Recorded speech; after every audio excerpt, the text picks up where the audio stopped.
Hello? Okay. First, welcome to our first event, the College Student Panel Discussion event hosted by Burmese Youth Network, a pretty recently, newly started organization. And I just wanted to first thank you everyone for coming out today and joining us today at our first event. It means a lot to us because we've just started. And so hopefully you can join us more in the future.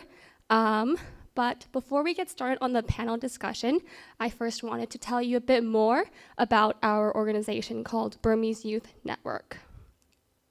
So our mission, we started it because we wanted to connect Burmese youth, which includes high school students, college students, and recent graduates together in the community. And we wanted to engage everyone, and both recent immigrants from Burma as well as those who were born here in the US and raised here in the US. While we focus on fostering social, academic, and career development in BYN, we also want to make sure that we honor Burmese culture as well as nurture supportive relationships within the community. And so if you're interested in joining BYN or just receiving updates about future events, please come up to us afterwards and we can get your emails and contact info and you'll be added to our mailing list.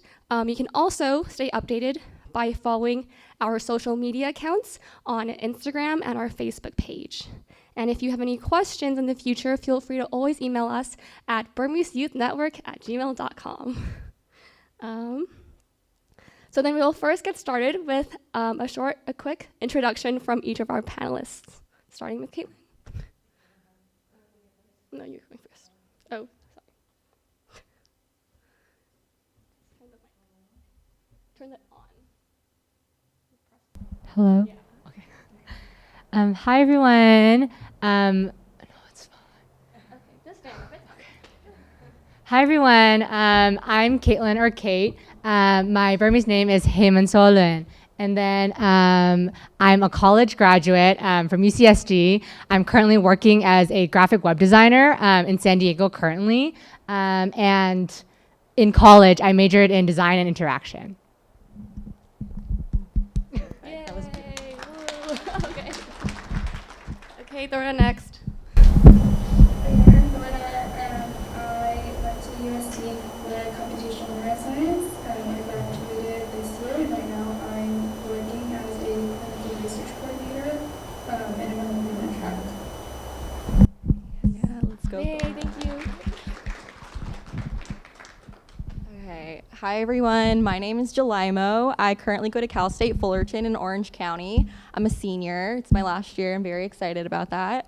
I'm a double major. I study entertainment and tourism communications, and then I also study cinema and TV arts. So that major is more the one that I'm more interested in. And then I work as a main gate receptionist over at Disneyland. And Yeah, go visit Disneyland for her. That's what I do. Yeah. Woo. Okay, Laura. Okay, JK. Okay, back to me. Hi, I'm Priscilla. I'm a third year in college studying at UC Berkeley, and I'm majoring in molecular and cell biology, and I'm also on the pre-med track.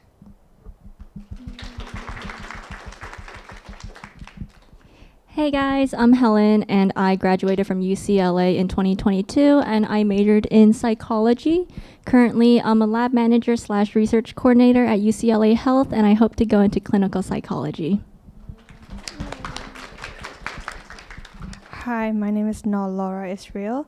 Now I'm majoring in biomedical engineering and I'm on the pre-med track too. Yeah. Okay, so that's a quick intro from all of us so that you know who will be speaking in front of you. And so for our agenda today, we'll be going first discussing our experiences in high school and then as well as college afterward. And then after talking about our own experiences, we'll open up to the floor to everyone who wants to have their questions asked, and if you have any, and we'll try our best to answer them. So first off, we'll have our high school experiences discussion, just telling about each of our experiences in high school.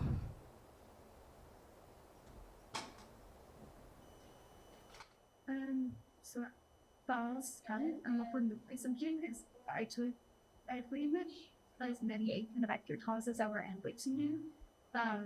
Not everyone actually translated into college credit because they have to fill it out between, for example, like the year I went into the US history and like how it doesn't credit in college, but it's still like I can go stand the transcript to just do as many as you're comfortable with.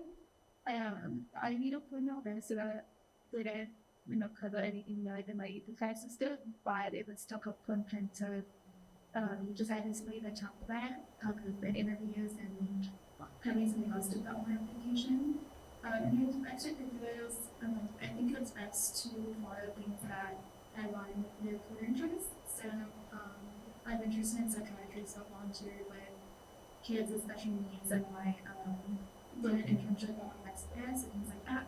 And the earlier you know what you want to do, the easier it is to pick extracurriculars that I would put on your application, but it's also, I think especially in your first 2 years, just more about exploring things that you feel you have been and things that you're interested in.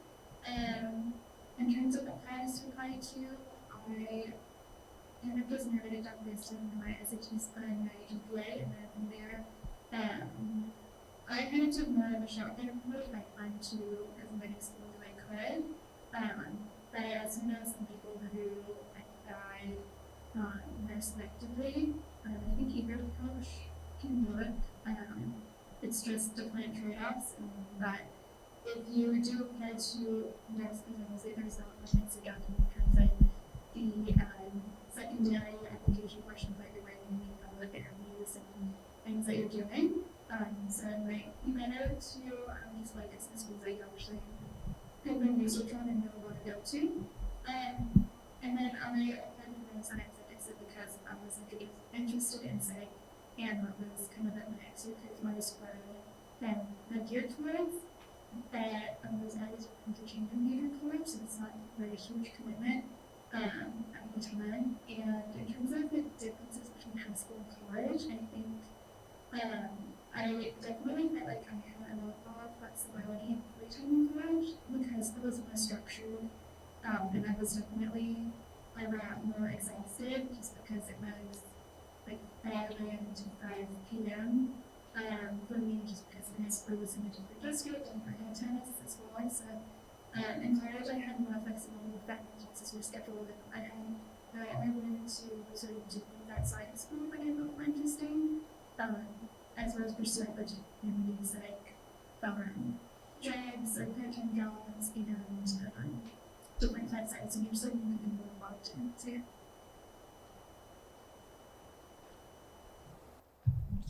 Okay.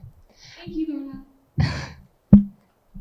Okay, so to answer the first question, for AP classes, in high school I took, I think 10 or 11 AP classes in high school. So it ranged from different subjects from AP Calculus to AP Spanish to AP World History, like a whole bunch of other APs. And for extracurriculars that I did in high school, so at the time I was on the pre-med track, so I did a lot of different type of activities and extracurriculars.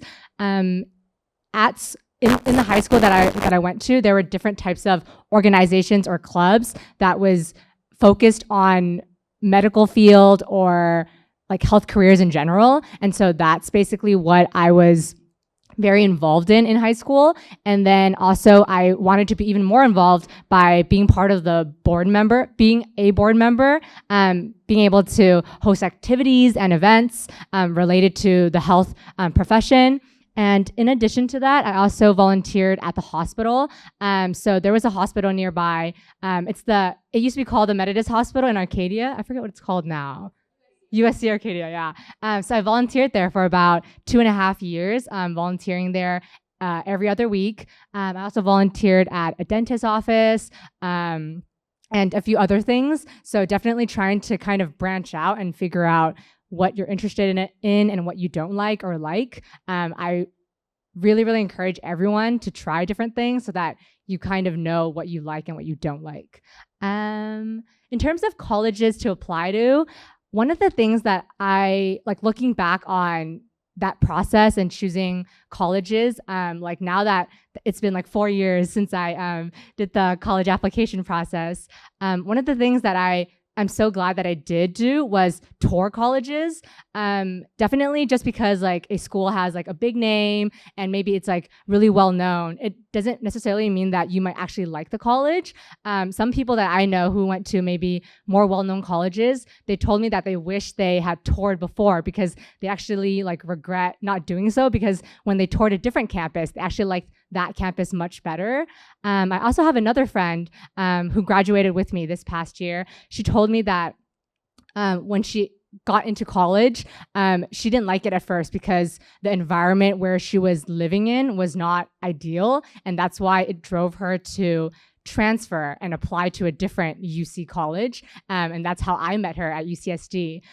So I feel like when it comes to figuring out what colleges you want to apply to, I definitely encourage you to tour the campus and figure out like if that is the area you want to be in and the different opportunities that are also provided in that area. So let's say you are really interested in like politics or something related to that, you know, maybe DC might be a little bit better, or like the East Coast area, you know, or if you're into like film, cinema, things like that, maybe like California might be better. So I feel like definitely that's like an important factor that I would say should go into deciding which colleges you apply to. When it comes to what major to apply to, so at the time I had really wanted to be a pediatrician at the time. So at the time I chose basically like biology related majors, so human bio, molecular bio, and a few other ones for different types of UC colleges. And the fall quarter of my sophomore year, I decided that I really liked design. So graphic design, web design, things like that. I really enjoyed doing that. And so I decided to switch majors to design and interaction at UCSD. And I've kept with that major since I graduated. And now I work a job that is related to my major. To answer the last question, the biggest difference between high school and college, I would say, is just your schedule, I would say. Kind of like what Tora was saying. In high school, you start, 8 a.m., like 7 a.m., 8 a.m. till 3 p.m. every single day. But in college, your schedule is very kind of wacky a little bit because your classes are like, it could be like morning, Monday, Wednesdays, Fridays, and then it might be like afternoon or night on Tuesdays and Thursdays. So it really varies. And I feel like that also gives you the ability to try different things throughout the day of the week, to be able to try different activities, socialize, go out and meet people who are also interested in the same things that you are interested in. And I feel like that's the great thing about college. So I would say that's the biggest difference. Yeah.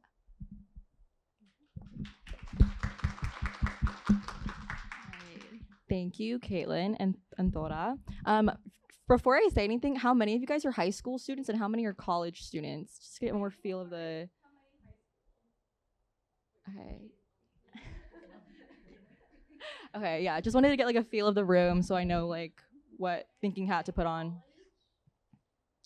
Okay. Sweet. Okay, well, I went to like a pretty rigorous high school in terms, it was like a college preparatory high school, so at the time it sucked going through it, but in hindsight now I feel like it overly prepared me for college because a lot of the workload that I did in high school, honestly, like a lot of the classes that I'm taking in college, it prepared me for it because I had that sort of, went through that like rigorous training they put us through already. So they kind of made sure that we took more classes than required in high school so that those credits carried over. But in terms of the extracurriculars and programs I was a part of in high school, can you guys hear me, by the way? Okay, perfect. I was really involved in the show choir program. I was the president for one of our classes senior year. Let's see, have you guys heard of Key Club? I was also a big part of Key Club, which I highly recommend because, well, for us, it was a thing where you needed, probably at your guys' schools too, but the volunteer hour like requirement, I think for us it was like 40 hours, I'm not sure how much, but Key Club definitely helped me reach that. And also just helped me like enhance my communication skills, working with like with Key Club, you'd have to just volunteer and go off at like a bunch of random events, and you don't really know what you're doing or what your day is looking like when you volunteer at events. So definitely helped me grow as a communicator. Very heavily involved in the show choir, and also I was in dance too all throughout high school, and also the a cappella. Not too much of a singer, but did some other things for the club. But yeah, so I was very involved with like the performing arts, Key Club, and then I also was a part of some business programs as well.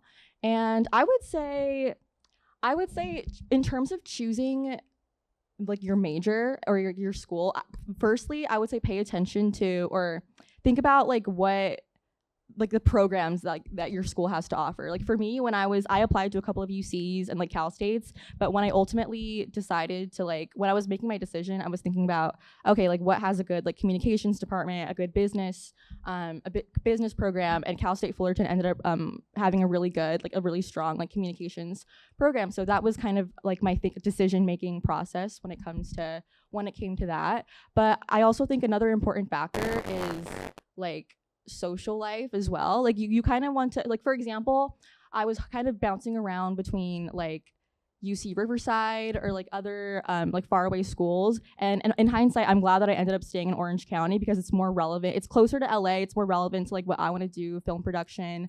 And so, you know, nothing against UC Riverside or anybody who like goes there, but like if you're looking for like there's not much to do down there, you know, so you have to pay attention to like your environment as well. Like some people prefer going to like, okay, sweet, it's a great school.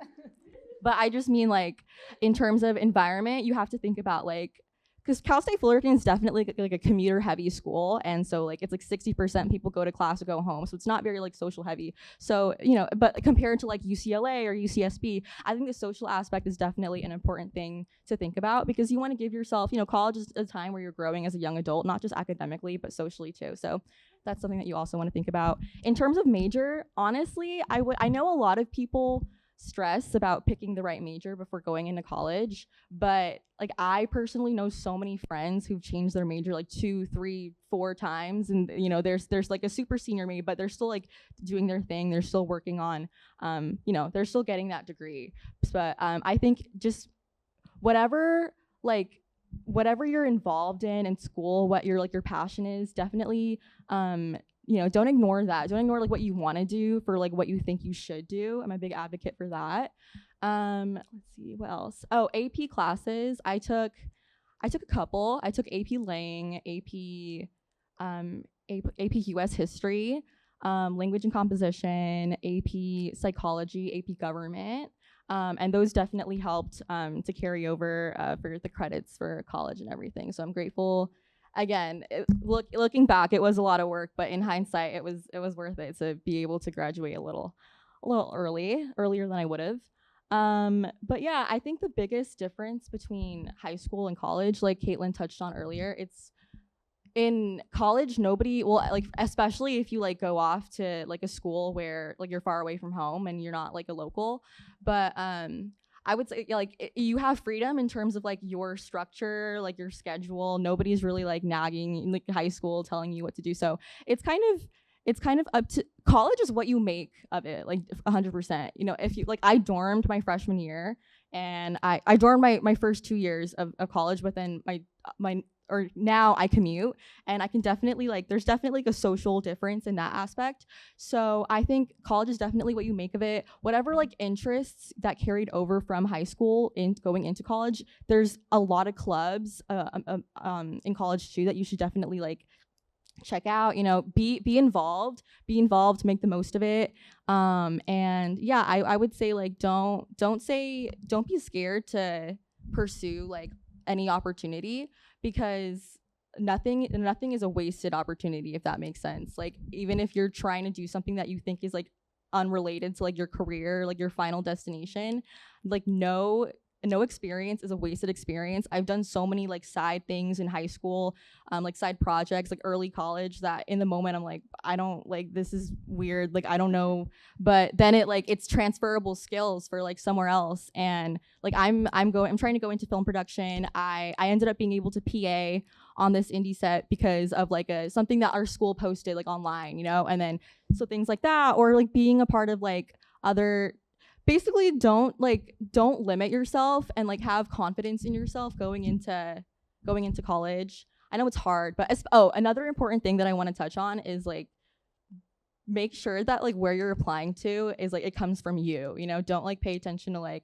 oh, like my peers are kind of going in this direction, my parents kind of want me to, like it's got to come from you. Like trust me, it's got to come from you. So yeah, for sure, like do study what you want to, like I mean, like I went into college, you know, not really knowing what major to do, and I chose communications because I thought it'd be a good like career, you know. It's a broad scope. There's a lot of every single industry needs like communications to some extent, right? And then I took on, I was like, you know what? No, I want to do something else that like I'm also passionate about. So I originally was just a minor in film production, but you know, now that I ended up switching it over to a major later. But yeah, because so like things like that where I'm kind of balancing like passion with, you know, a backup. There's many options for doing like what you want to do. And yeah, if you guys have like any questions or anything, this whole network, we're here for you. But, yeah. High school? Just say what you did. Okay. Oh, my story is a bit different. I finished my high school in Burma. Yeah, for me, there's no AP/IB classes back in my country. I have to take what we need to take, what our teacher said to me. Then I finished my high school. I wasn't that not much like outstanding student. I got like just 1D student. So yeah, an average. Then I went to technological university. Then, you know, like in Burma, we don't know what our passions are, what our talents are. Like the school didn't teach us like you need to pursue your passion, your talent. Everything we we go for, it depends on our total marks. How did we do in our high school? So then my total marks decided me to go to technological university. That's what I deserve, like that. Then I chose electronic and communication engineering. And I thought, oh, that's my field. You know, I have no choice. No, you know, like, okay, among the options, that's the best for me. That suits me well. Okay, I go for it. Then I don't have any idea that I'm really interested in that field or not. And for me, I did my best, whatever I am. So yeah, I gotta do my best. Then I did it. And then the COVID hit and the military counter, everything happened. The school closed. Then I didn't even finish my first year there. Then I thought, okay, my parents, they're engineers. My bros, they're engineers too, okay? Okay, everything, okay, I'll be an engineer too. I have no idea. And then everything happens. I have to study abroad in USA. Then I took electronic and communication engineer. Yeah, I'm an engineer. Okay, I took this major. Then I have no idea. I took calculus classes and oh damn, what happened to me? I feel like I'm a damn. You know, I told my friends, you know, bros, I'm not good enough, I think. And I didn't even realize that's not my field. And fortunately, I got a part-time job that I did as a caretaker. And the landlord's really good to me. They are both doctors, and one is cardiologist, one is pediatrician. And they asked me, Tami, are you sure? Do you want to be an engineer for sure? And I don't know, my parents are engineers, so I'll be an engineer too. So then, okay, and they don't like told me anything about it. Then one thing, like they started teaching me everything, the medical terms and the conditions of my patient. My patient is a COPD patient, so lung disease, asthma, everything. So they started teaching me the side effects of his medication and what will happen next, how the COPD condition will affect his heart disease and his kidney, everything. So, but unfortunately, my patient passed away last month. And yeah, I took care of him for like 1.5 years. Then actually, I got a lot of good lessons. And the cardiologist, he taught me the function of the heart. And during my walk period, he took me to the kitchen and he started draw on the paper the heart function, and he taught me. Then he asked me, do you remember what I taught you? And then I realized that, oh, I really enjoy this field. Then like, what if I go to medical school? Then I thought, wow, that's a long journey. What if I go to nursing school? Then and they told me, are you sure to me? Yeah, I think that's the best idea. And then then like my friends, they are in medical school now, and they taught me, Laura, it's really different. The medical school and the nursing school is not the same as you think. And the stuff and everything you have to do are different. There's a big difference between them. So then, yeah, now I decided like I'll go to medical school, and now I'm on pre-med track, and yeah, I'm biomedical engineering student now.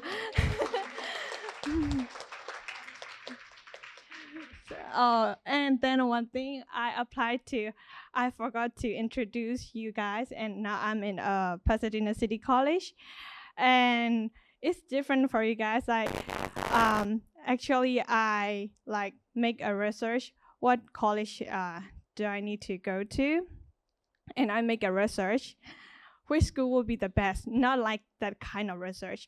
I make which school will be the nearest to my location. And I make Pasadena City College is the nearest one. Then I applied it, and 100% acceptance rate, so I got accepted. And fortunately, the students there, they are really like passionate about their major, their interest, and they're really hardworking students. And all the students in my classes, they're really intelligent and really bright. So I can learn from them a lot. Actually, I'm still learning. I don't deserve to teach you guys and give my like lectures. Actually, I'm still learning from my seniors too. So we're the same. We will get lost in our life sometimes, but it's okay. We'll find our way. Yeah. And the biggest differences between high school and college, there's a lot of differences, in high school in Burma is really tough. We need to study for 24/7, and in the morning, as soon as I woke up, I have to prepare to go to school. Then I go to school. The school started from 9 a.m. to 3 p.m. Before I go to school, I go to my tuition. I started some courses. Then I go to my school. Then I come back and go to tuition again. Then when I got back home, maybe like 7 p.m., my guide waited for me to study with him again. Then my study plan finished at like 11 p.m. That's my life, 24/7 study.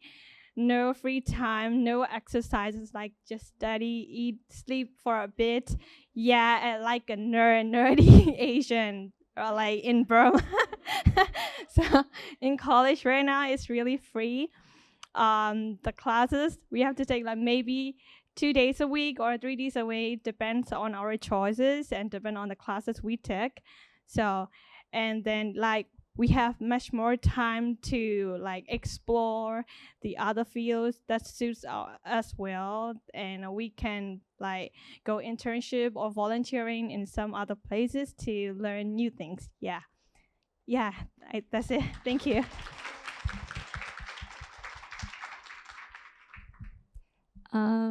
My path is a little bit different, so I will get into that a little bit later. I kind of wanted to share some things that I have heard from my peers that I thought would be really helpful. First off, transferring. I know Laura said something about limitations where some people apply to all the schools that they're able to. Others, I do want to recognize that there are financial limitations for some family. So school name, like Caitlin has mentioned and July as well, is not everything. Sometimes it does help to have a school name for network opportunities, but I do think on your CV in general, like way after college when it applies, it's not everything. So please don't worry about that. There's also transferring too, which is what I did. I didn't come from a community college, but I transferred to like a higher institution. So I think on the financial side, it really saves money because like four-year institutions, community college are a lot cheaper. You transfer to maybe a higher name school and you're still getting the same bachelor's degree from that school as a four-year student from that school would be. So that's something to consider. Something that July mentioned, don't worry too much about the major that you're choosing when you're applying because they will tell you in college orientation that the average student changes their major 7 times. So they're not lying. I had to hear that speech 2 different times. Yeah. I did not go to high school, so I didn't apply to college. I went to Cal State LA. They have this program called the Early Entrance Program. I applied when I was 13 after 8th grade. Fortunately, I did get accepted to the program. Slightly embarrassing. Yeah, so I went to Cal State LA for 2 years, majored in psych, and then I transferred to UCLA because they have a higher ranked clinical psych program, and I knew that's what I wanted to go to. But yeah.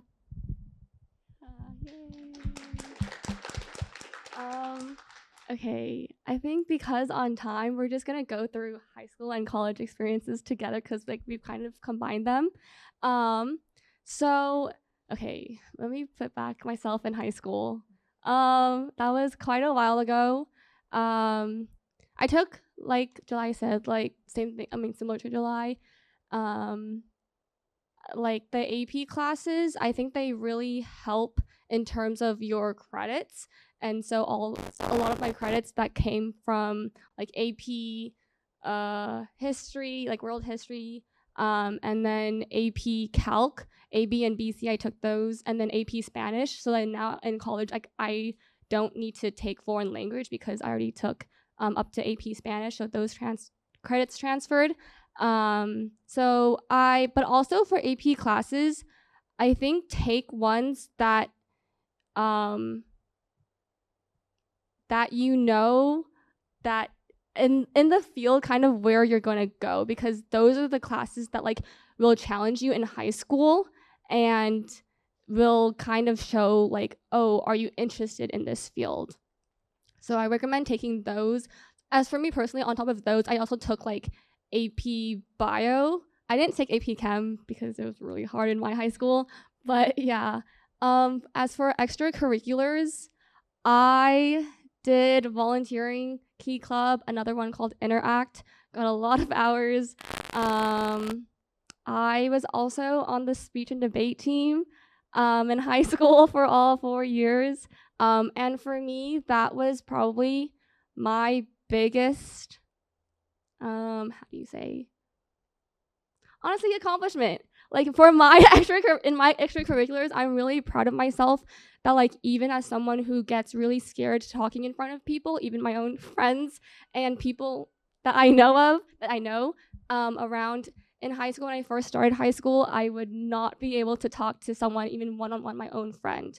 Versus now I'm more comfortable talking to even a group of people.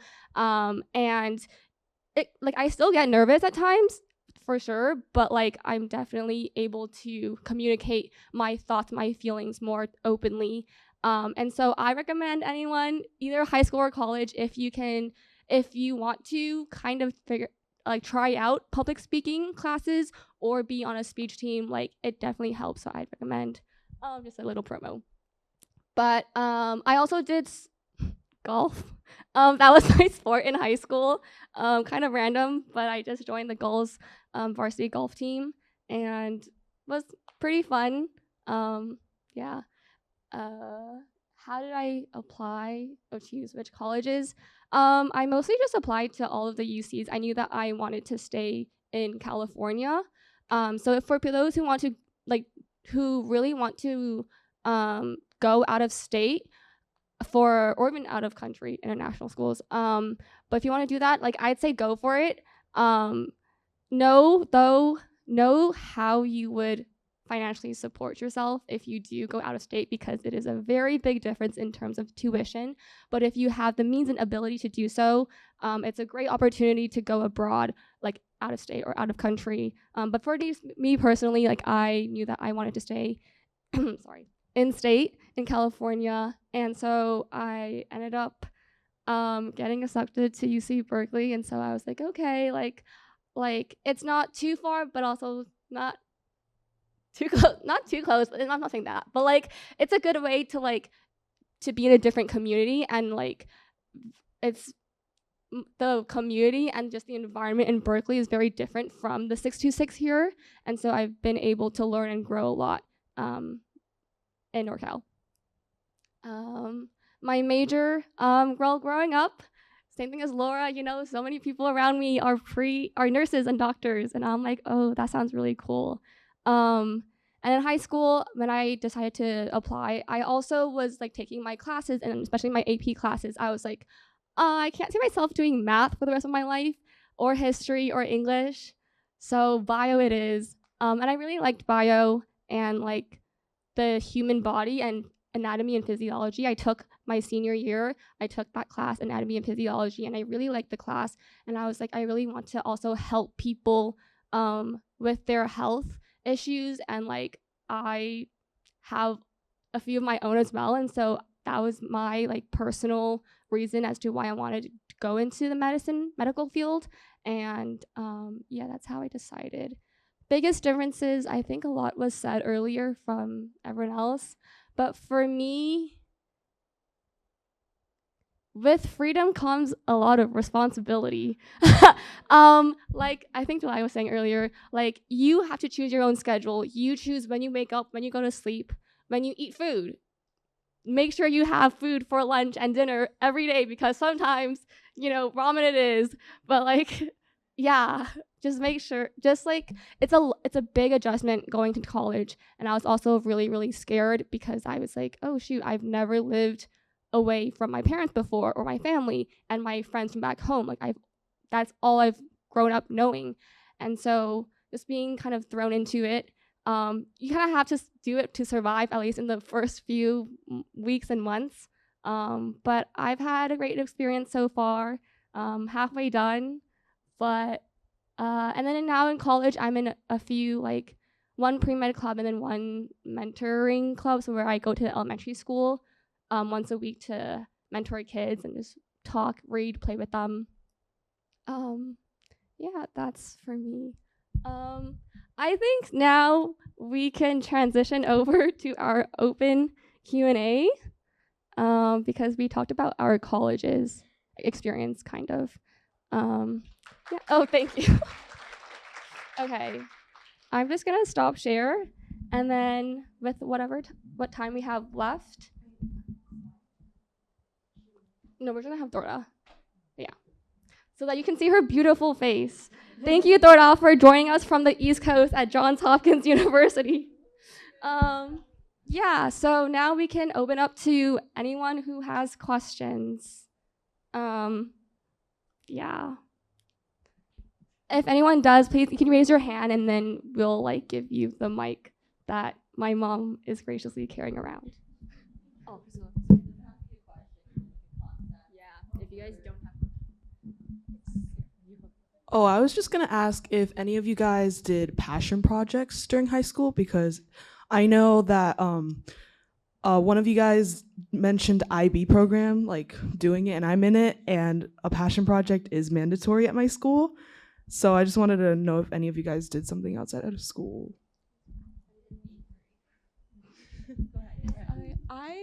not related to like the IB program, but like I did a couple of the like one passion project that I can think of off the top of my head. Well, it wasn't like it was kind of like it was born out of circumstance because it was for a class, but it was like an option, so you didn't have to do it. But a couple of my peers and I, it was working for a submission to like this international ocean pollution summit in Dana Point, and basically our group had to come up with like this campaign or like this idea, this concept of like a product that would like help decrease like plastic pollution in the oceans. And but yeah, we ended up somehow getting into the summit, and then it was like a great networking opportunity because it was international. So like I in high school, like I didn't know anything about like plastic ocean pollution, but I did it, and that's what I'm saying, like what I was talking about earlier, like no opportunity is wasted, like even if it sounds random like that, because like you get skills from that carry on like later on in life. But yeah, I mean, nothing in terms of, I don't know if you guys like did like in terms of IB programs, but it wasn't related to that. But that's one example of like a passion project that I did. Did you guys want I'm not sure, but in high school, did you have or do a passion project? Can you hear us? Yes, that's for you. Did you do like? I did do IB and I did like CAS. Yeah. So we paid for that and we're all experimenting with things to do with CAS. But one thing I did for that was like, I did like a tutoring. I was in high school during COVID, so we did like a tutoring setup where we recruited like a lot of people at our high school to volunteer tutor. And we made like $10 an hour and we donated all of that to like total relief. That is even then when COVID again started transitioning to different nonprofits, like Good Environment we donated to the Travel Project, and then the Planet movement happened, we donated to them. So like it was like a lot of like things that were just relevant to the movement. But yeah, I think passion projects can be a great way to show that you're taking initiative, and if you can find people at your school or friends that are also trying to get started with something, and there are definitely like opportunities to get that into your community, whether that's in person or virtually, or just make something happen. Thank you.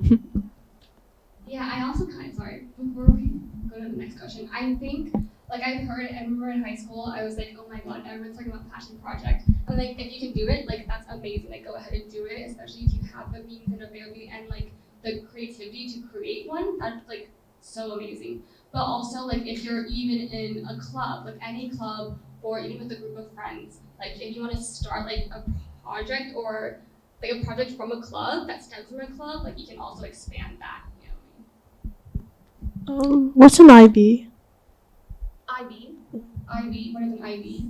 It's like, can you pass them? I have no idea what it is. It's like a college or a program.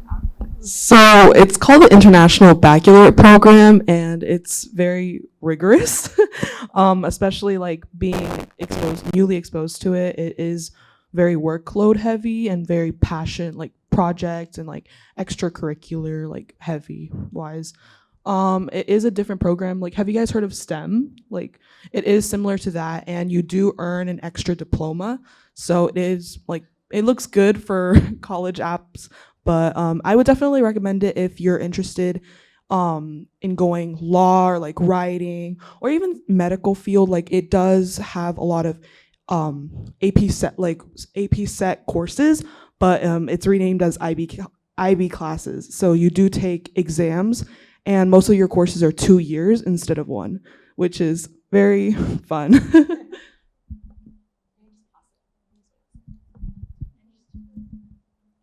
Yes, my name is Sissy. My first question is for Kathleen.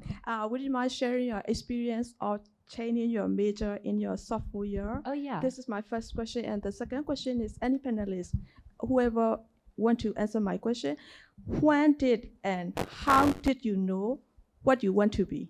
Because most of the students, they don't know what they want to be, and then that there may be the consequences of the pressure of the parents when you apply for the major. Thank you.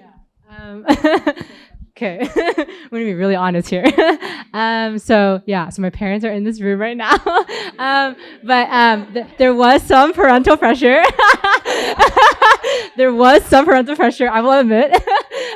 It was definitely like parental pressure, plus I did really, really want to work with kids at the time. Like I love working with kids. And so I was like, okay, if I like bio and anatomy, because in high school I took anatomy. So I was like, oh, I love bio, but I also like working with kids. I was like, okay, maybe pediatrician. And so I went to college, and at the time, my freshman year of college was during COVID. So it was a very, very big, weird change in situation. So when I started college at UCSD, I was a molecular bio major. But sometimes, depending on your college, you're actually able to switch your majors before you actually start college. So in the summer, I was like, I don't really like cells as much, but I want to do more like more for like the whole body kind of like bio. So I switched to human bio before school even started. So what you can do is like, you can go to the college website, and there are different department websites like related to your college, right? So at UCSD, there were different department websites, and the bio website said that this is how you like change majors and things like that. So you look more into it, and it gives you a list of different majors that you can switch to.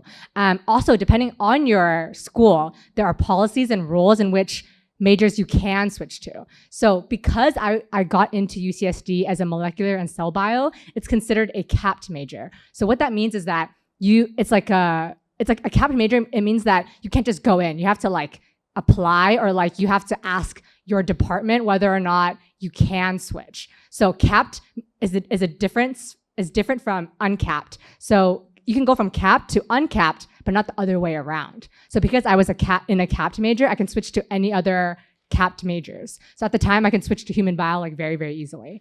So I switched. And then, so I started all of freshman year as a human bio major.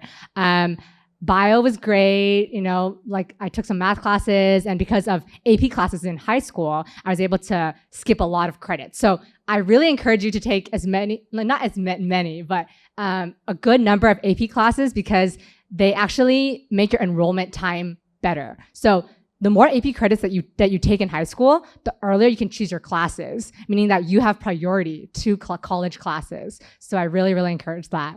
So at the time, freshman year, I took like the basic GEs and some other classes, but I had a really, really hard time with chemistry. And so sophomore year of fall quarter, I took organic chemistry, and it was a pain. I didn't like chemistry at all. So I really, really like bio. Like freshman year, I realized that I really, really like biology, but I don't like chemistry, right? But to become a doctor, you need bio and chemistry.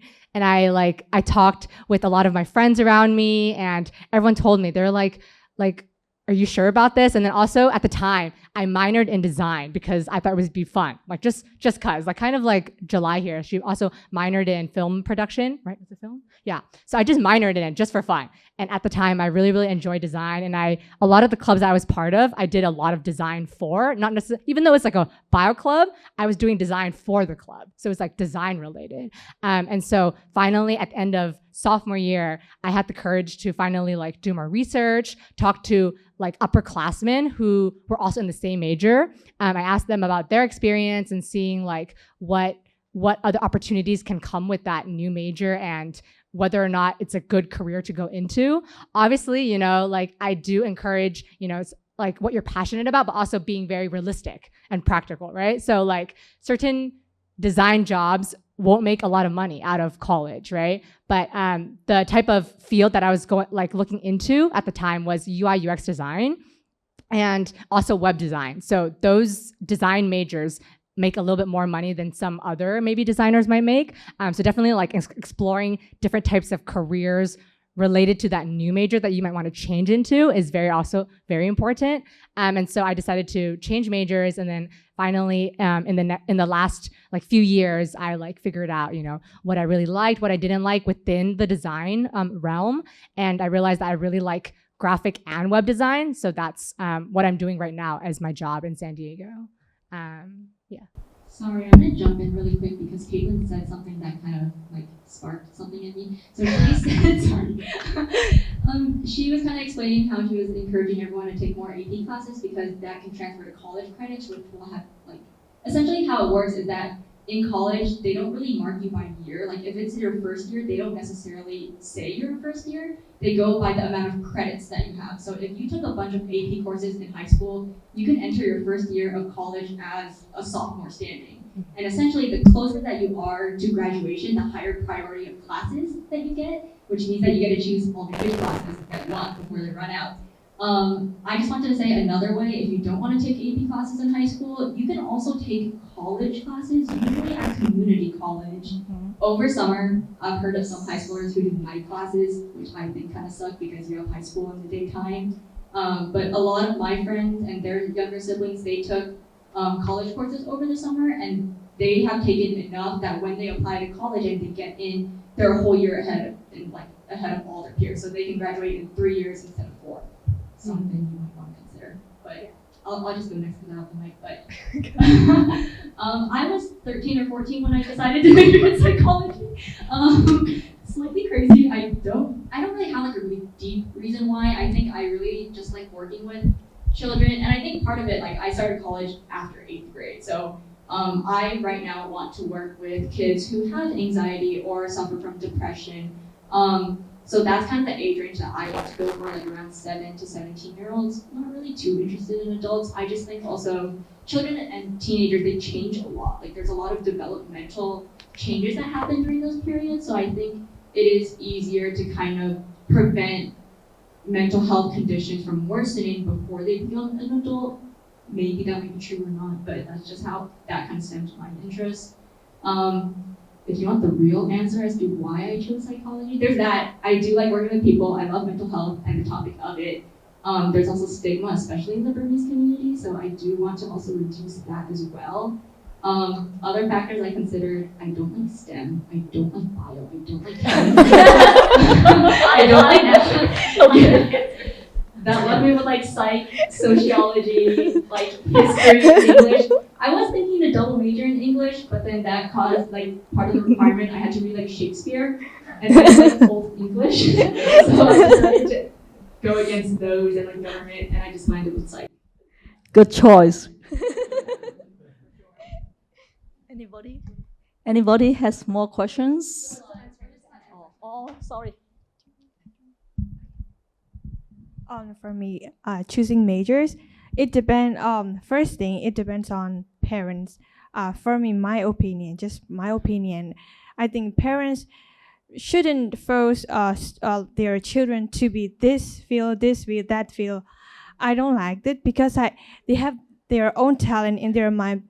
For student part, deep in like yeah. That's I really thankful my parents. They didn't they never forced me what field I need to choose because they always say me like it depends on you. Do what you like and do what you're happy because if a job is a job, we have to do for our whole lifetime. If we didn't enjoy it, like we will be like very depressed and we will not be successful in our field. Everyone loves success. And we want to be successful in our field, and we want to be happy. We want to enjoy it. So do what you love, but be a right field, be good thing. Because deep in our mind, we know that we want to be something. For me first, I took engineering major first because I think that's what I meant to be and what I was born for. Then I realized that I want to help people. I want to help society. So I think what if I took environmental engineering? That's a good choice too, you know? I need to save the world. I can save the world. I can save the people indirectly, you know? I can there's a lot of pollution and water, everything, it sucks. So what if I chose that major? I can help people too. But deep in my mind, I know that I want to help people directly. Something I worried about is what if some people, a person, fell in front of me and being unconscious, I can't let that be, you know. I want to help. if I didn't, I can't help. I want to cry, and I feel like so I cry actually, and then I don't know. I need to do something. So, like I took care of my patient, COPD patient, and if he like asthma and if he can breathe, I want to do something, and I do some research on Google, what if I can help for like emergency. So yeah, so find yourself, like we can get lost. I get lost for a long time. I go, Patrick, no, I changed my major several times and I don't know what my passion is. Then yeah, I realized I want to help people directly, and I can let people like being unconscious or fell down or like hurt in front of me. I don't want people to be in trouble like that. So yeah, I pursue my major like that. But for Asian parents, they like doctors, engineers. So they're like, oh, to me, I like your majors. They will thought like, because I'm like doing my medical major right now, pre-med track, so they will love that. But every field in USA, we have a lot of opportunities. Engineers, doctors, they are not the only good things. There are a lot. So yeah, it depends on parents. Please don't force your children to be in that field, in that exact field. Yeah, that's it. Thank you.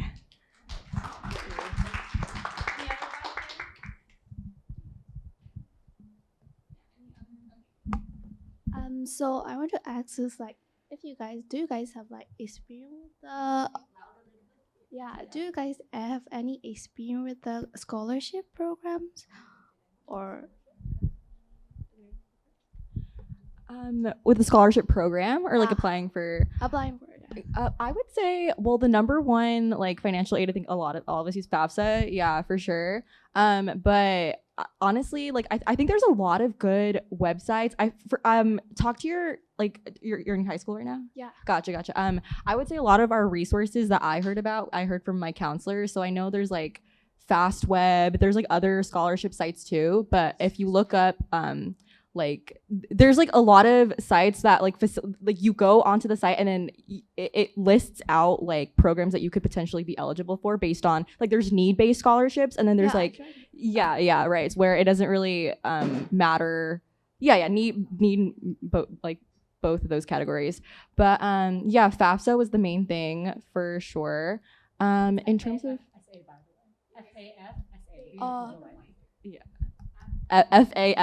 FAFSA, yes. But yeah, that, and then I think, do you guys have any other like scholarship programs from your high schools? Or I think Thora would probably be able to answer it better if you have any of that.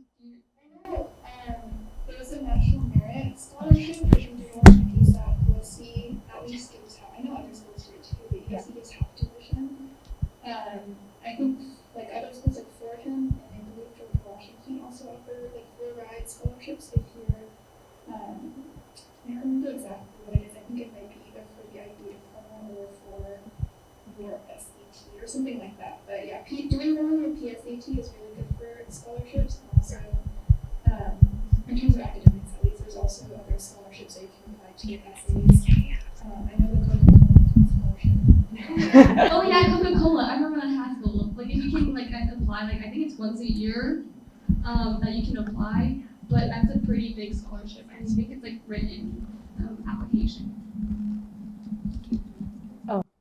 I was gonna also add like the different school that you like, the schools that you apply to, and like once you get into the school, that school will have like a scholarship website. So like it will like have, so like and like at UCSD, I worked for the Office of Admissions, so I worked a lot with like FAFSA, like students and things like that. And so there's like a whole department where you can look up the different scholarships, and you can also filter on the website, like whether it's like need-based, by GPA, like sometimes there's scholarships by race, like a whole bunch of other stuff, like women like scholarships. No, it's true. But like, yeah, like literally like go crazy with like applying and all that. So it's very, very helpful. Yeah. So depending on the different scholarships, sometimes it's only for like female, or like sometimes it's like for people who are going to a certain field. So some scholarships might be like engineering only, or like political science only, law, or a medical school. So depending on what type of scholarship you apply to, it can be very, very different. One more thing. There's like, oh, sorry. Well, one more thing. There's like scholarships where you answer like a prompt, like an essay prompt, and they're like, okay, whoever answers this the best, like this, like 5-page, 10-page paper, whatever, they get a certain grant. So it's like, I didn't take on opportunities like those because I didn't realize it at the time. But for sure, like if you're able to, I mean, if you have time to like write like a fire paper for like this grant, like, you know, go, and why not? It's like more, you know. But yeah, what Caitlin said about like, depending on like what field you're going into, there's like specific scholarships that are just like for that field. So yeah, definitely like hop on that. I would say it's just like this thing, college counts. I mean, college. What do they call it in high school? College counselors are just like academic counselors. Yeah, academic. And then yeah. like honestly, if you just search on Google scholarships for college, but like FAFSA and niche, like NICHE.com, I think is what I remember in high school. That was a while ago, but I think. Okay. Any other questions?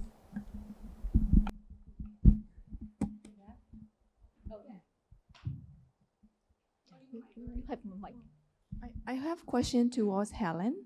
Yes, I just want to confirm with you. You kind of say that you can skip the high school years. It's kind of cool. So can you explain a little bit more about the route? You know, how to skip the high school? College at 13 years old. Wow, amazing. Thank you. Yeah, I can explain a little bit more. So this is something that's like not every university or college offers this. Cal State LA is the only local one out of California that offers this program. The specific one that I went to is the early entrance program, which accepts 11 to 16-year-olds. Yeah, there are some 11-year-olds who start college. It's not really as common. I think the average age for our program is around 13, 14. There's been some recent changes about the program, so I do encourage you to check the website yourself. You can just Google Cal State LA EEP. That's EEP. But that's the program that I went to. When I applied, I had to take first either the ACT or SAT. I decided to take the ACT. There's like a minimum mark of it. Like if you let's say get more than a 22, you're eligible to apply to the program. So you have to first get that mark or above it, and then they send you this application, which is like a typical like college application about your demographics, things like that. They interview your parents and they interview me, like a student, separately, because sometimes there are some parents who do pressure their kids to go into these programs when they don't want to. So we get interviewed separately, and then they cut off some. Oh yeah, and at each point they cut people off, right? Like if you don't make the SAT, ACT marks, you're not eligible. After the admissions, they might cut people off. Interviews, they also cut people off. And then you also have to do like a summer program about, I think 5 or 6 weeks. I attended Cal State LA before the fall, like during the summer. And I took 3 college courses along with 50 other kids who were eligible to apply at that time. And then after that 5-week course, so during the 5-week course, they kind of like, you get graded, like you get tests, like it's basically like you would be taking a college course. So they're looking at your academic skills. And then they also have mentors and like the program staff who are also monitoring you outside of classes, like when you hang out in the lounge that they have, how you're interacting with other students, just because they also want to see if you're socially mature enough to attend college.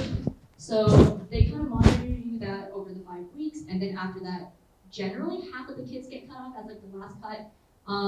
My cohort was 29 or 25 people, which is kind of big. There are some years where they only accept like 10 students-ish. So it depends per year. And that's specifically for Cal State LA. There's also one in Iowa University, but that one's different. So they don't accept 11 to 16-year-olds. I think they accept 15 to 16-year-olds. So it's different for each university. But I think there's like 2 or 3 across the US. You can also graduate high school early with a GED and just not do junior and senior year of high school and go into college as a 16-year-old. So there are different options. I just happened to hear about some because I'm kind of in this program type vibes, but yeah, I'm more than happy to speak about it if you guys individually have questions as well. So how many years you went there? Cal State LA? the program that I went to really likes their students to graduate out of Cal State LA, and unfortunately, I did not do that. So I attended Cal State LA for 2 years. So generally, like when you get in, you would expect to attend for 4 years, right? Like a normal college graduate. So I did 2 years at Cal State LA, transferred to UCLA without telling my program. I also overloaded in almost every single semester and quarter that I took, which just means that like each semester you're allowed to enroll in like 18 units, 15 units. And then if you want to enroll more than those units, then you have to like make sure you have a good standing GPA, right? So like if your grades are good, you get to take more classes because the university knows that you can handle your academic coursework. So I overloaded basically for every single semester and quarter, which kind of allowed me to graduate earlier. So in total, I did 3 years and a quarter. I did 4 quarters at UCLA and 4 semesters at Cal State LA. So altogether, you spent how many years to get your bachelor degree? 3.5. 3.5. Very smart. Thank you. Thank you for the answer.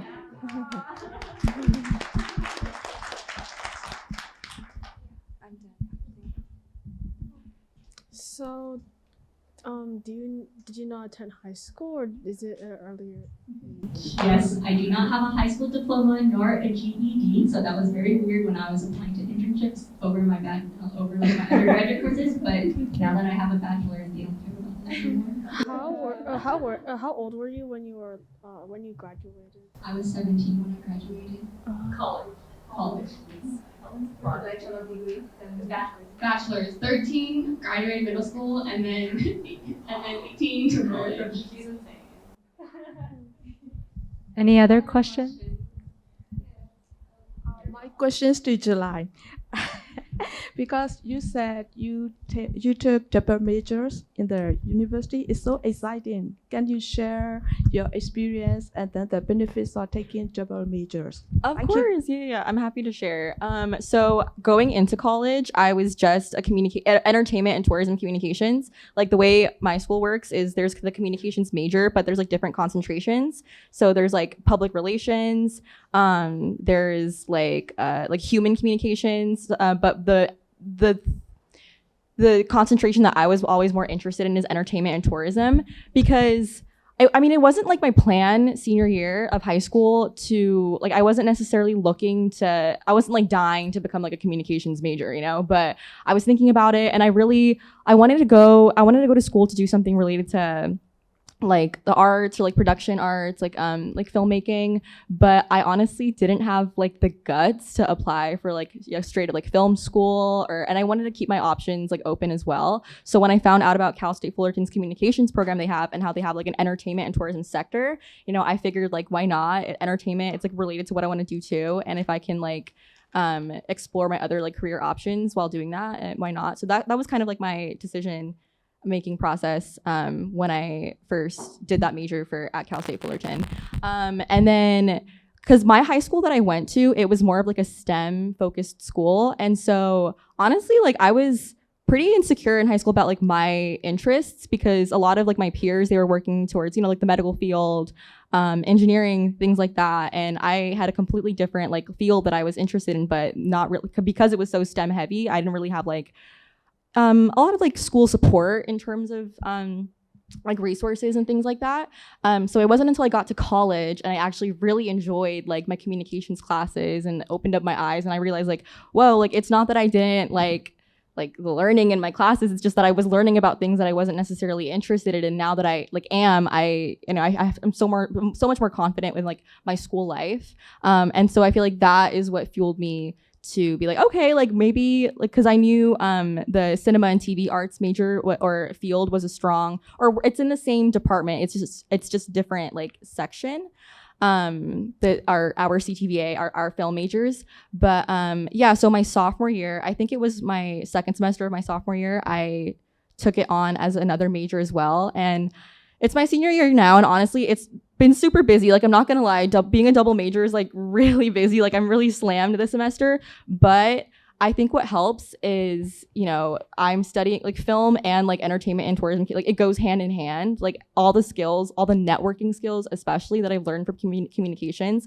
has helped me so much pursue opportunities within like the film industry.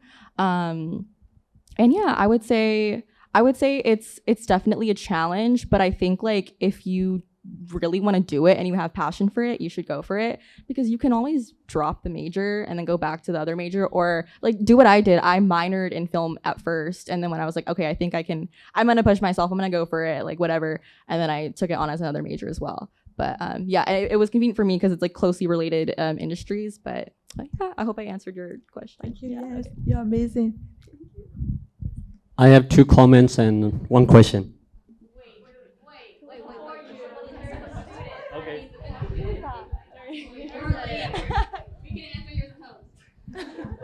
Okay, so I know one of you guys mentioned taking college courses outside of school, and like myself, I've taken 3 outside of school, but what college courses do you recommend to take outside of school that benefit you in college, like during the long run? Because I know how you said credits transfer over.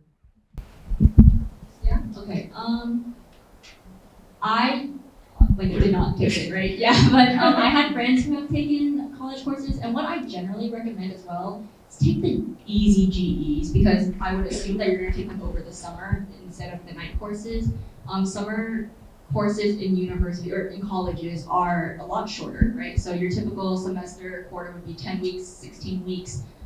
Some classes in the summer are 3 weeks. Some of them are 6 weeks. The longest one I think is 10 weeks. So they're considerably shorter, and you're learning the same amount of materials. So I would kind of stay away from bio, chem, like the harder stuff. I would just go for like history, psychology, communications. You can basically Google any general education course for college. We call them GEs for short. But every single college student has to take these kind of foundational academic courses. And I would pick usually like the section D, section C's area, which is more like humanities, right? Like, yeah, the courses that I just mentioned. They tend to be a lot easier. Language courses would be also pretty cool too. Sociology, exactly. Yeah, like the kind of like the more or less STEM heavy courses I think tend to go better because you'll get them out of the way and hopefully you'll get a higher grade and not be stressed over the summer and still have time to play in the summer. Yeah. Helen summed it up. But I was going to add that, like, I think it was my freshman year, I took a summer course over, like, at PCC, like, before my sophomore year, and I took the G requirement, and it was much easier and faster, because let's say, like, maybe, like, for that specific class, the professor is usually, like, not known to be, like, good at your school, or, like, let's say they're much more harder on you, and it would, like, tank your GPA. So, like, courses like that also is, like, something that you want to, like, keep in mind about taking, or also I have a friend who also maybe like she wanted to kind of like skip to a higher math level by the time she got to college, so that she could like fast track her medical track in college. And so she took I think she took 2 or 3 math PCC classes during high school, and so by the time she got to college, it was like all finished and completed. So yeah. Sorry, really quick note, there are certain college courses that are transferable and certain college courses that are not. Like, let's say you want to go to PCC, right? You can just Google like the PCC courses that they offer, and usually they'll denote at the bottom of each course description, like transferable to CSUs, transferable to UCs, and it's not all of the courses, so you do want to be a little bit careful about that. It just makes it easier to transfer courses later on in the universities, but you can always petition to like the new university to accept your college courses, but it doesn't always work. There's like one website, if you know like generally which colleges you want to apply to, like let's just for example, UC colleges, there's a website called assist.org, and we use it in college as well. And so if you want to look at like, let's say like classes at PCC, then you can go to assist.org and then go like there's like 2 sections. So one section is you're transferring from PCC, and then 2 like UC something, UC representatives, right? And so you can do that and just check which classes are correlated with each other. Assist.org, so ASSIST.org. Any other questions? I think it's amazing to see all the young people sharing their experience. I know in the class we have about half of them high school, half of them the parents. So what would you tell the parents with the high school kid what kind of advice would you like to give, do and don't? Thank you. No. Okay, first off, I just want to say, like, I think especially Asian and then Burmese culture specifically, like, you know, they are there because they want to support us and help us and see us succeed. And for that, number one, always, like, I'm very grateful, and I, like, hopefully, like, you guys are too, and, like, not hopefully you guys are too, but, like, okay, no, that's wrong. Sorry, my voice is also, like, losing. No, I'm just saying, like, know that whatever pressure that you may feel from them is because they really want to see you succeed, and they want, you know, they grew up, like Laura said too, in her experience, going from high school and her childhood in Burma, it is really hard. And so coming here and having the opportunity to grow up here and have education here is it's a privilege, right? Having said that, I would say, especially in high school, that's when you're kind of starting to think, you can, like, start younger as well, like for any parents who have younger kids than high school, middle school, elementary school, you can, like, kind of, like, have them explore different options. But definitely in high school, I think don't only, like, just because you think you're gonna go to become a doctor, let's just say, or engineer, like, don't only limit yourself to, like, bio and chem classes, or only take physics and math classes. Like, make sure that you take, like, different classes so that in high school you can start even exploring that, or design classes, or art classes, or there was, like, a woodworking class, or, like, after school program in my high school, and that was really cool for the people who found their passions through that, or things like that. And so I think overall, like what July said earlier, like, don't limit yourself, and just because you don't end up majoring in that in college or doing anything related to that, you learned and were able to grow a lot from that opportunity, even if it's not, like, related to the future. Like, you still learn a lot from that opportunity. Yeah.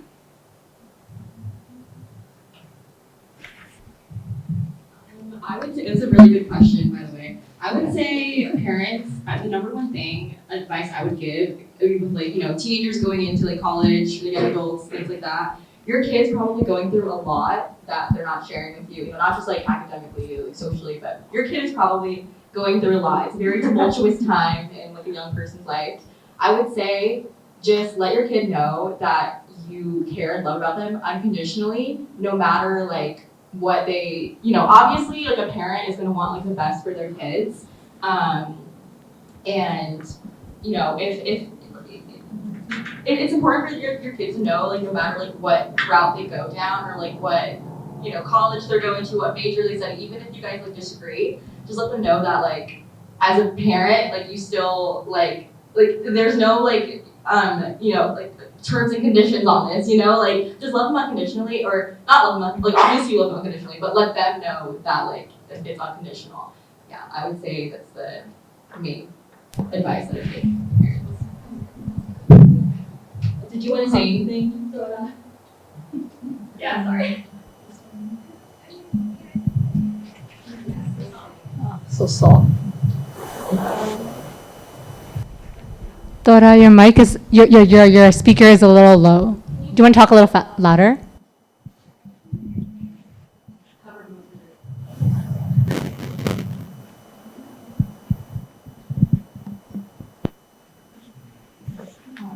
Okay. I think she had to. She said that. Did you guys? Just from a psych perspective, adolescents are developing a lot.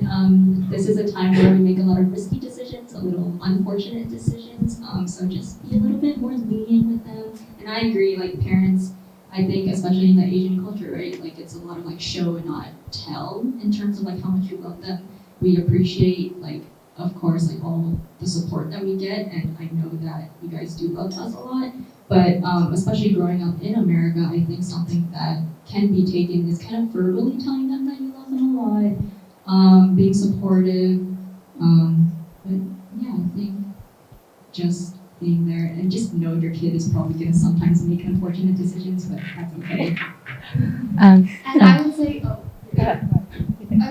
of that, like, let them make those mistakes. I know that you're trying to prevent like really big ones, and that's fine. But like little things like, oh, I think I really I want to join this club, or I want to join this program. If they're the ones who are interested, let them find that interest in them and grow that passion. One example for me was that like I was in speech and it was a lot of work, but I advocated for myself to stay in speech for all 4 years, and I am so incredibly proud and grateful for the opportunity. And like even if I had to try to balance both my academics and speech and social life, like I had to figure that on my own to balance that. No one, you can tell your kid, oh, or anyone else, you're curious too, oh, you should do this, or you shouldn't do that. But unless it comes from them, they won't want to do it. So you can inspire, you can share stories, you can, go to talks like this, but honestly, unless it really comes from them, if you want to know what they want to do, ask them, sit them down over dinner, over ice cream. Sorry, I'm thinking. Over that, just general conversation. It doesn't have to be so focused. Oh, I'm gonna sit down with you and we're gonna talk. Just check where they are, and not only career-wise, but in the present moment, as they are as high school, middle school, high school, college. How are you? How are you on a more personal level? Not just, yes, academics and career-wise is very important. It's our lives, but our identity isn't only our career, and you want to make sure that even in the present moment, are we good right now? And that's so important because the future is later. Present, you is being good is really important. Really fast. So that was a lot. So I just wanted to just say something really, really briefly. I feel like one of the things that I would say, advice for parents is, I would say, let your kid be a little more independent. I feel like I'm really grateful that my parents, guided me through a lot of different things and pushed me to do different things. But at the same time, when I got to college, that's when I really figured out, okay, I'm on my own. This is I'm gonna have to figure this out. I have to learn how to cook. I have to learn how to balance everything, manage everything. When should I go to class? When should I, go sleep? Things like that. Your parents won't be there, right? And so I feel like if you give them the opportunity to be a little bit more independent in high school, in college it won't be as big of a change, and it won't be as it won't just be a big wave in their face when they get to college. So I would say let them be a little bit more independent, and they can grow and learn that way a little bit better.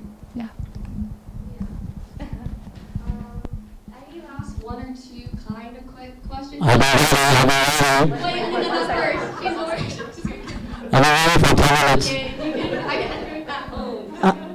I'll be short. I'm not asking questions. Thank you girls for doing this. I am just going to comment and remind my peer parents here who are Burmese. Our children are not our trophies. We cannot project whatever we could not achieve in life on them. They will have their own lives. They will have their own personalities and identities.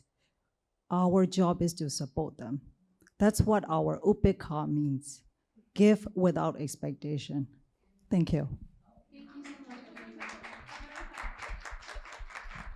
Okay, we have one short quick question.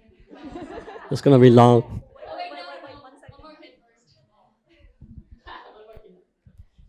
I wanted to know if any of you have experience with summer STEM programs, because I was invited to one for 2025, and I wanted to know if it was worth it.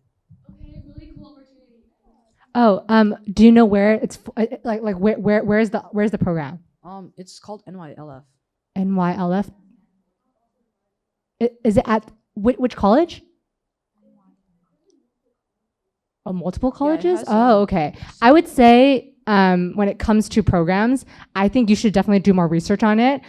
So when I was working at admissions, the school, different colleges will always have different programs, and the point behind those programs is to have you network with other students and to give you more information and resources for if you are considering that college. So like I would say definitely do your research and look at like different colleges' website. And I would say if you're interested and you want to like network and like learn more, I think you should do it. Because I feel like if it's an opportunity, like why not do it? So I would definitely say do your research and look more into it and see whether or not like your interests line up with what that program provides for you. Does that make sense? Okay, my turn now. Okay, your turn. All right, okay, your turn. So a couple of comments. You guys touch up in the beginning, starting with July, and also I think Dr. Lim mentioned about the advice for parents. So being the parent of 2 kids, so the first is apply for the college. I told my kids when they apply for college, I don't want you guys to apply for out-of-state college. The reason being is, number 1 is expensive and I can't afford. Number 2 is, let's face it, during COVID, I have some friends who have kids out of state and they can come back home because of the flight cancel, because of the weather's bad. And obviously, I miss my kids, right, when they go to college. So I want them to be home, at least once every few months.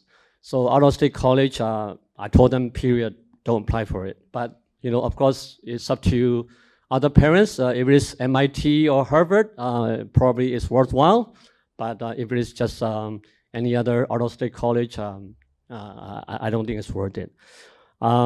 Changing major, you guys talk about in the beginning, some kids change like 6, 7 times.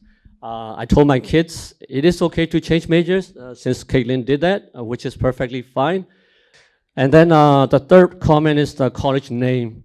Yes, you can say that college name doesn't matter, but in a way, if you, like I have a distant relative who graduated from UCLA with 4.0 GPA in computer science.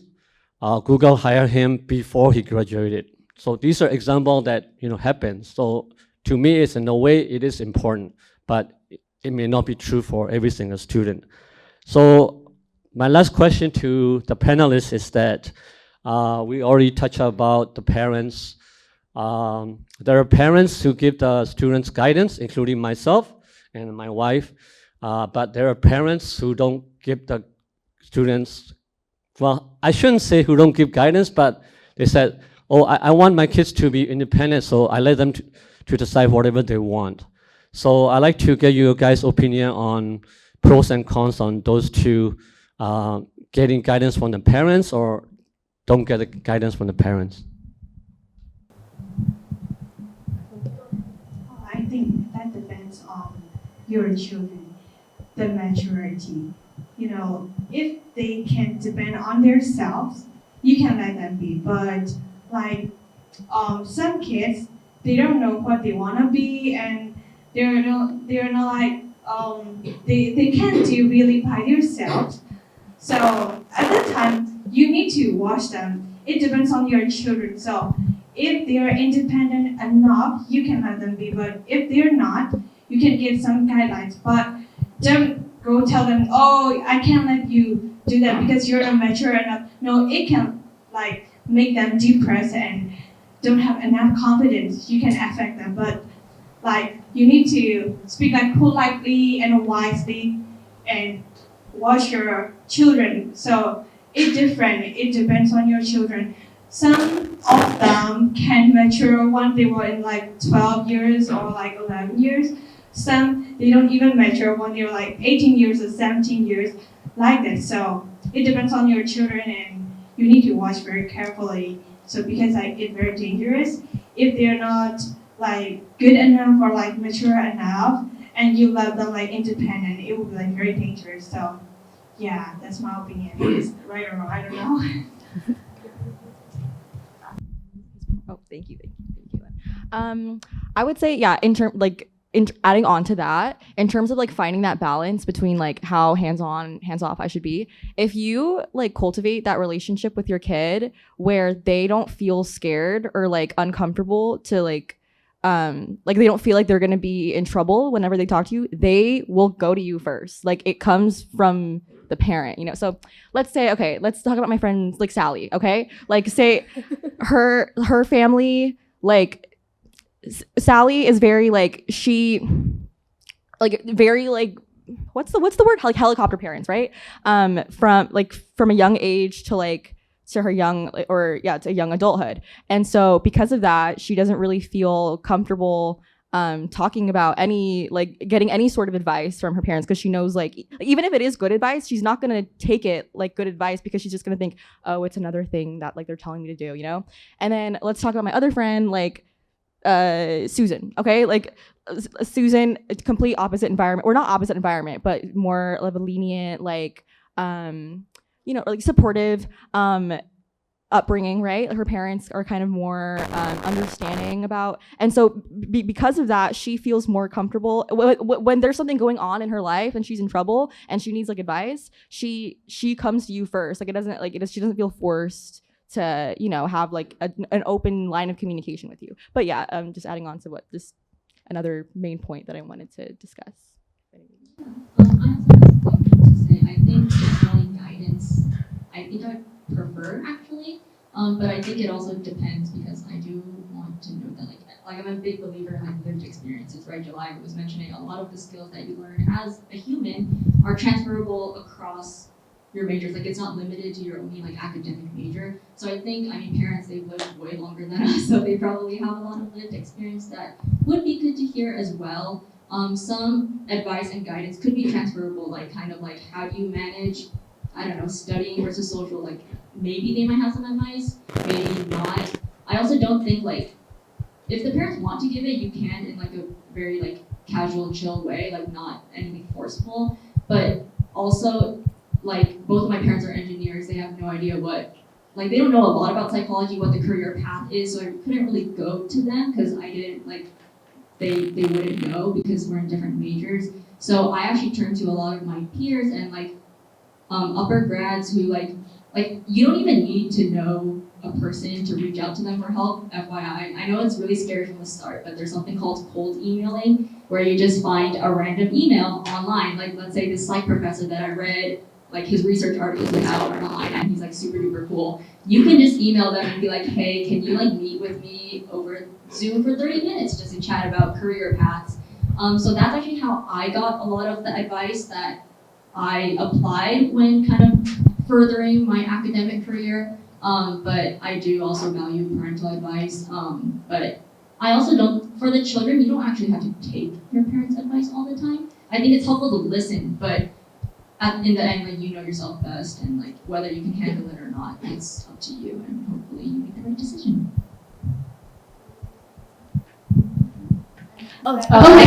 Just speak really loud. Okay. I was just gonna comment on a few things that were brought up earlier. So, in terms of how much guidance to give your group, I think there's a balance between giving suggestions versus forcing things on kids and students, especially. Just because in my experience, like my parents also did not want me moving across the country for work. I think doing it was a good experience for me anyways. I guess in a way I'm glad that I didn't. Because at the end of the day, it is they're the ones who are going to have to live with the decisions that are being made. Yeah.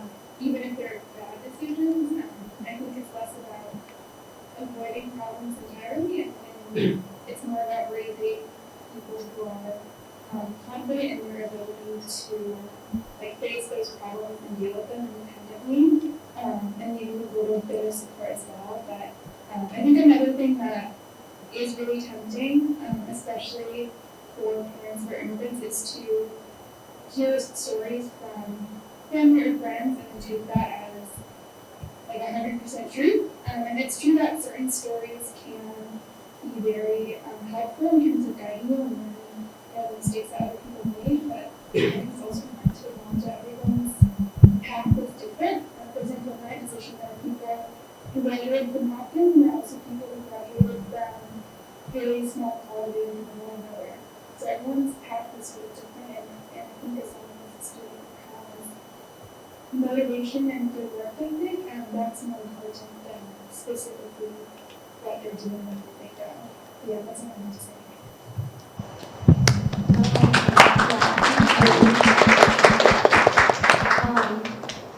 I was gonna add, but if you have something, you can say it. No, I want to ask. No, I want to say something is being a parent, and also I think that the kids like walking. When they're walking, they will fall. But you want to guide them. You cannot just let them not walking because afraid of falling. You need to give the chances for them to walk so that to be independent. But in a way, also because they are still a kid, you want them to see that not make a big mistake, but try to guide them and let them to be independent. I also, I'm the one that asked Karen to change her major because at that time I want her to be in medical field, but in a way I feel that she's so stressful that I said that this major is not for you. You should let yourself to go wherever you like. So that's my comment.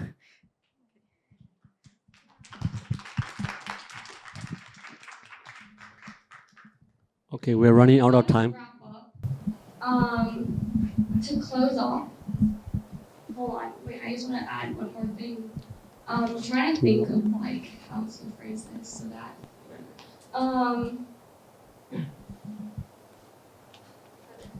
so I think what was said earlier, yeah, like where you go to college, what you major in, what you do with your life in terms of career. Those are really important big decisions, but there's a lot of steps to reach there and to make that decision. And like we were saying, like mistakes, big or little, like it's gonna happen. And knowing that we have family, friends, and loved ones by our side, supporting us, and that will take it very far because that's where our confidence in ourselves grow. If we're always questioned and we're forced to do something that we question ourselves, oh, is that the correct thing for me? But maybe it is because someone else is telling me, like your whole life. And so then that creates like insecurities within yourself. Am I good enough? Am I smart enough? Just because I didn't get into this college or I'm not going to be a doctor, am I still good enough? Yes. But so many times, so many children of immigrant parents feel like they're not good enough because they get compared to other kids. And those kids who do great, that's amazing. That's great for them. Welcome their successes. Be proud of them, but also be proud of your own child who has gone through those high school experiences, going to do those college experiences, and whatever they do in life, whatever they choose to do is good enough for both you and for them. And they have to know that. And so sticking by their side, just even if they fall down hard, or big or small mistakes, they get back up. And you're there with them to help support them when they want to get back up and so that they can get back up. And so I just, wanted to end up with that. But if you have any other questions, you can come up to us at the end afterwards, or also there's a lot of people here and we're so happy and so grateful. So thank you for coming out. But, okay, let me share the screen.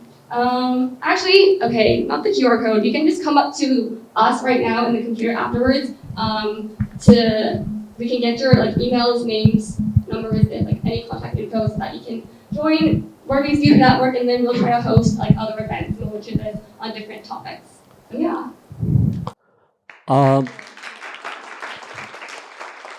For those of you who don't know, this Burmese Youth Network was started with the idea of Seattle Upenyatika Lingara. So Seattle talked to me one day, a few months ago, that it would be nice to have, this kind of organization formed by the Burmese students who were born here or who came, here recently from Burma. So I thought it's a good idea and started since obviously, I'm close to parents from this Burmese Ponyjal. I approached them, and some of them I contacted them directly. Some of them I contacted through parents. So thank you, Seattle, for starting this. So Seattle, can you give us any statement, please?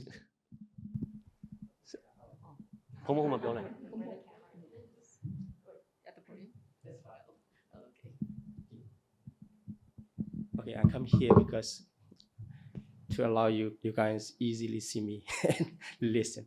Okay, so yeah, as the brother Patrick said, I started this idea because I appreciate these kinds. Unfortunately, I see only girls. I don't see any boys here in getting involved. Okay, make sure. Yeah, I expect the children born here, they educated here, they have a lot of power than the migrated parents. So we cannot actually, maybe I'm so greedy, you can think as a monk, right? For the community, maybe I'm too greedy. I cannot let go the second generation, third generation who has more power to have the people in the community. Considering about the Myanmar community, we still need a lot of help. We need help from different directions. So these cases are our children, and we can expect, we have right to expect their service and their help in community, helping each other. So I thought, if we are negligent, they will go in different direction, never come back to our community. They will not give their service to our Myanmar community, especially. I don't mean, any religion or any political perspective, but still, those whoever come from Myanmar and originated in Myanmar, they should understand where they come from.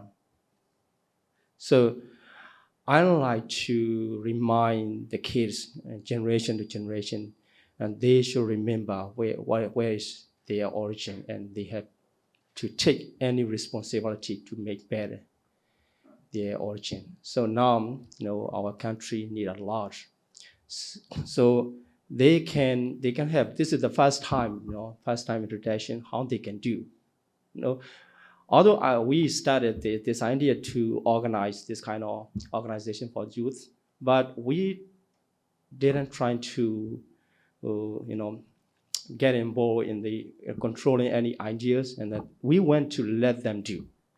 The youth have to lead by themselves what they can do. Now, this time, first time, and we see how beneficial talks and conversation between the parents and the children. In the conversation, I have learned that as Priscilla said, that they need the freedom, right? They need the independent statement. But as she said, the freedom comes with the responsibility, right? When the children growing up, the pressure goes to the both sides, not only to the children and also going to the parent side. And also, whenever we talk about, let the children grow by their individual pursuit, but actually, parents also get so much trauma. When we consider about the the psychological impact to the children, we also should consider about the psychological pressures and responsibility going to the parent side. So if we have this kind of talk more and more, and we can solve the problem, we understand each other, as the Dr. Lin asked the suggestion for do and don't. So I like to recommend the discussion should be in balance. and to go to the children's suggestion to the children too. So you guys can be mediator or like the assistant parents. From that time on, you already experience the childhood, the expectation and need and difficulty to deal with the parent. At the same time, you guys growing up and what you need from the community, what you need from the parents to guide you. And sometimes, you may not like getting involved so much to make your decision, just like the daughter said, or need to be balanced. Yeah, so both sides need to be balanced. And also the equanimity, as the Dr. Nanda comment, we should have equanimity. We should learn how to keep our equanimity to be balanced in our community. So now I would like to emphasize my passion to have you guys getting involved in the community service for Myanmar community. Thank you very much, and let's keep going.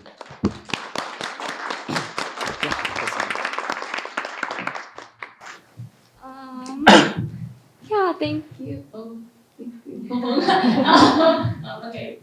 Yeah, so we have a Google Doc up here, so then at the end, if any of the kids and our parents of kids who want to receive updates from future events, you can show up, you can come up here and you'll get your contact info. But again, thank you everyone so much. And also one last thing is that this is all about our own individual 5-6 different individual perspectives and experiences. So take that and with a grain of grain of salt, but just as an inspiration, not to look at you individual. Each one of you has so much potential, and you don't have to be just like any of us. Be your own person. So just take that. This is our experiences. But anyways, yeah, come up if you want to join, or with your email.